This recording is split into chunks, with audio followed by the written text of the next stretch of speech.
हमें अपनी तमाम फौजों को एक जगह जमा करना है। बाहर से आने वाली फौज और यहाँ की फौज को मिलाकर और उनके सालारों को मुकम्मल मंसूबा बताकर फौजों की तकसीम करनी है।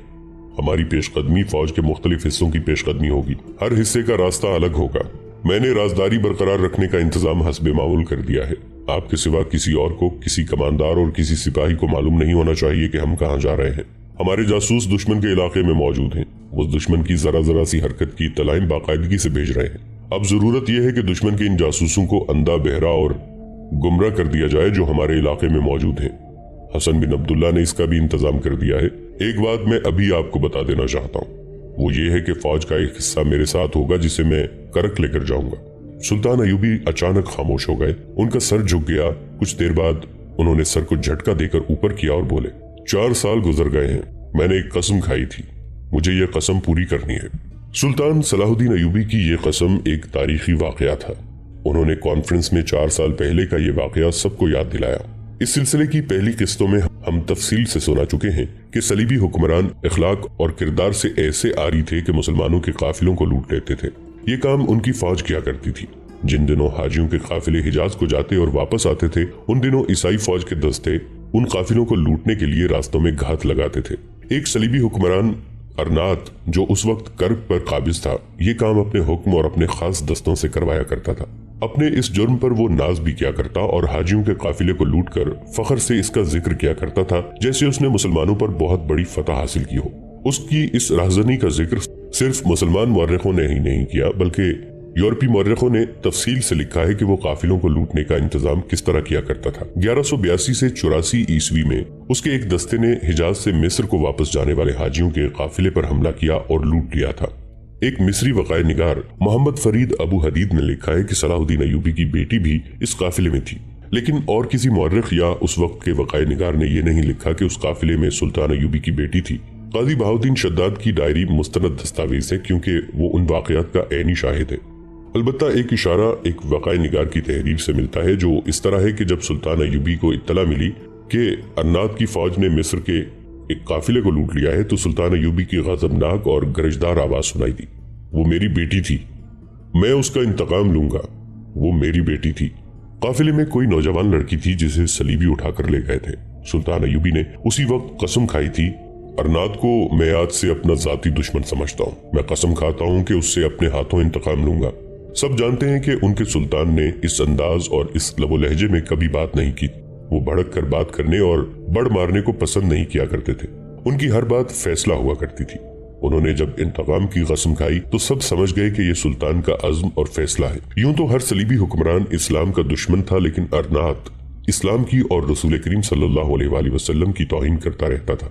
मुसलमान कैदियों को सामने खड़ा करके रसूल अकरम सल्लल्लाहु अलैहि वसल्लम पर दुश्मनाम दराजी किया करता और कहा करता, बुलाओ अपने रब्बे काबा को, तुम्हारी मदद करे, पढ़ो अपने रसूल का कलिमा कि तुम आजाद हो जाओ। और वो कह लगाया करता।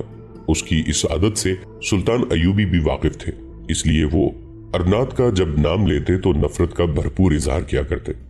आज 4 साल बाद सुल्तान अयूबी जब सलीबियों के खिलाफ फौजकशी की हिदायत अपने सालारों को दे रहे थे तो उन्होंने ये सारा वाकया याद दिलाकर कहा, उस बदबख्त काफिर अरनात से मुझे अपने हाथों से इंतकाम लेना है। अल्लाह मुझे ये मौका और हिम्मत अता फरमाए कि मैं अपने रसूल सल्लल्लाहु अलैहि वसल्लम की हद तक का इंतकाम ले सकूं। उन्होंने सालारों को मजीद हिदायत देते हुए कहा, मुझे उम्मीद है कि हम 3 माह बाद उस मौसम में हित्तीन के इलाके में पहुंचेंगे जब सूरज के शोले पानी के कतरों को रेत के जर्रों में बदल देते हैं, और जब रेत के ये जलते हुए जर्रे इंसानों को भूल डालते हैं, और जब रेगजार में शराब और आंखों को और आसमानों को उठने वाले रेत के बगुलों के सिवा कुछ नहीं होता। मैं सलीबियों को उस वक्त लड़ाऊंगा जब सूरज सर पर होगा। सलीबी लोहे के खुदों और ज़रा बख्तर में जल जाएंगे। लोहे का जो लिबास वो तीरों, तलवारों और बर्छियों से बचने के लिए पहनते हैं, वो हर सलीबी का अपना अपना जहन्नुम बन जाएगा।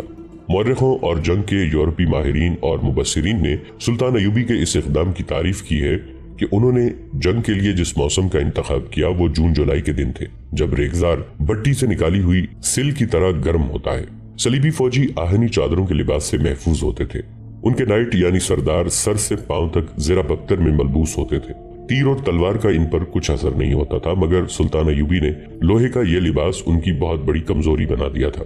एक तो वो छापामार किस्म की जंग लड़ते थे, थोड़ी सी नफरी से पहलुओं पर बर्क रफ्तार हमले करते और हमला आवर दस्ते जरब लगाकर वहां रुकते नहीं थे। इस चाल से सलीबी फौज को फैलना पड़ता और रफ्तार तेज करनी पड़ती थी, लेकिन ज़रा बख्तर का वजन रफ्तार इतनी होने नहीं देता था जितनी सुल्तान अय्यूबी के दस्तों की होती थी। सुल्तान अय्यूबी ने ज़रा बख्तर का दूसरा तोड़ ये सोचा कि उस वक्त जंग शुरू करते थे जब सूरज सर पर और रेगिस्तान शोला बना हुआ था। ज़रा बख्तर तन्नूर की तरह तप जाती, प्यास से जिस्म खुश्क हो जाता था और पानी पर सुल्तान अय्यूबी जंग से पहले कब्जा कर लेते थे। रेगिस्तान की झुलसा देने वाली तपिश इस्लामी फौज के लिए भी दुश्वारियां पैदा करती थी, लेकिन उनके लिबास हल्के फुल्के होते थे। इसके अलावा सुल्तान अय्यूबी की ट्रेनिंग बड़ी सख्त थी। वो घोड़ों, ऊंटों और तमाम फौज को लंबे लंबे अरसे के लिए रेगिस्तान में रखते और खुद भी उनके साथ रहते थे। उन्होंने फौज को भूखा प्यासा रहने की ट्रेनिंग भी दे रखी थी। रमजान के महीने में वो ट्रेनिंग और जंगी मशकें ज्यादा किया करते और कहा करते थे कि इस मुबारक महीने में खुदाई जुल जलाल अपने हाथों हमारी तरबियत करते हैं। जिस्मानी ट्रेनिंग के अलावा उन्होंने सिपाहियों की ज़हनी बल्कि रूहानी तरबियत का भी इंतजाम कर रखा था। सिपाहियों को ये जहन नशीन कराया जाता था कि वो अल्लाह के सिपाही और दीन इस्लाम के मुहाफिज हैं, किसी बादशाह या किसी सुल्तान की फौज के मुलाजिम नहीं। वो माले गनीमत सिपाहियों में तकसीम करते थे, लेकिन उन्हें तासुर ये दिया जाता था कि जंग माले गनीमत के लिए नहीं लड़ी जाती और माले गनीमत जिहाद का इनाम भी नहीं, इनाम अल्लाह देता है। सबसे बड़ी चीज गैरत थी जो उन्होंने सारी फौज में पैदा कर रखी थी। वो सबसे ज्यादा जिक्र उन मुसलमान लड़कियों का करते थे जिन्हें सलीबी उठा ले जाते थे, और उन खवातीन का भी जो सलीबियों के मकबूजा इलाकों में सलीबियों की दरिंदगी का शिकार हो रही थी। कौम के शहीदों को और कौम की मजलूम बेटियों को भूल जाने वाली कौम की किस्मत में कुफार की गुलामी लिख दी जाती है। ये अल्फाज सुल्तान अय्यूबी की जबान पर रहते थे। वो सिपाहियों में घूमते फिरते रहते थे, उनकी गपशप और उनकी खेल कूद में शामिल हो जाया करते थे। उनसे वो कहा करते थे, इंतकाम फौज लिया करती है। अगर फौज ने फर्ज अदा न किया तो उसके लिए इस दुनिया में भी जिल्लत है और अगली दुनिया में भी। सामने सलीबुस सलबूत रखी थी और उसके पास उस सलीब का मुहाफिज खड़ा था जो अकरा का बड़ा पादरी था। ईसाइयों के अकीदे के मुताबिक ये वो असल सलीब थी जिस पर हजरत ईसा अलैहिस्सलाम को मसलूब किया गया था। कहते हैं कि इसकी चोबी पर अभी तक हजरत ईसा अलैहिस्सलाम के खून के निशान मौजूद हैं। इसे सलीब आजम भी कहते हैं। इसीलिए अकरा का पादरी मुहाफिज सलीब आजम कहलाता था और उसका हुक्म बादशाहों के हुक्म से ज्यादा अहमियत रखता था। बादशाह भी उसके हुक्म के पाबंद होते थे। ईसाइयों और यहूदी लड़कियों को उसी की इजाजत से मुसलमानों के इलाके में जासूसी, किरदार कुशी और तखरीबकारी के लिए भेजा जाता था। जो लड़की इस काम की ट्रेनिंग मुकम्मल करके बाहर जाती थी उसे सलीब का मुहाफिज आजम दुआओं के साथ रुखसत किया करता था। इन लड़कियों से सलीबुस सलबूत पर हाथ रखवा कर वफादारी का और सलीब को धोखा न देने का हल्फ लिया जाता था। ऐसा ही हल्फ सलीबी फौज के हर अफसर और हर सिपाही से भी लिया जाता था। इसके बाद ऐसी ही एक छोटी सी सलीब उसके गले में लटका दी जाती थी। नासिरा के मुकाम पर सलीबी हुक्मरान जमा थे। उनमें Guy of Lusignan, Raymond of Tripoli, grand master Gerard, Humphrey of Toron, Amalric और शहजादा अरनाता ऑफ करक काबिल जिक्र हैं। और वहां अकरा का पादरी मुहाफिज सलीब आजम भी मौजूद था। उनके लिए जो शामियाने और कनातें लगाई गई थीं वो कपड़ों का एक खुशनुमा महल था। महल में उसके कमरे, बरामदे और गुलाम गर्दिशें थीं। रंगारंग रोशनी वाले फानूसों की रोशनी ने उसे मरमर और खारा से ज्यादा हसीन बना रखा था। इसके इर्द गिर्द रिहायशी शामियानों और कनातों के कमरे थे और उनके इर्द गिर्द सलीबी फौज के खेमे और उनकी फौज के मुंतखब दस्ते खैमजन थे। शराब के मटकों के साथ उन हसीन और दिलकश लड़कियों की तादाद भी मौजूद थी जिनका तलिस्माती हुस्न और शोखियां भाई को भाई का और बाप को बेटे का दुश्मन बना देती थी। एक शामियाने तले जिस पर पुख्ता महल के कमरे का गुमान होता था सलीबुस सलाबूत रखी हुई थी और उसके पास अकरा का पादरी खड़ा था। उसके सामने सलीबी हुक्मरान और उनके जर्नैल और मुंतखब नाइट बैठे थे। सबको मालूम था कि वो एक तारीखी इज्तिमा है और तारीख का एक नया बाब लिखा जाने लगा है। इस बाब का उन्वान था, सलाहुद्दीन अय्यूबी को हमेशा के लिए खत्म कर दो।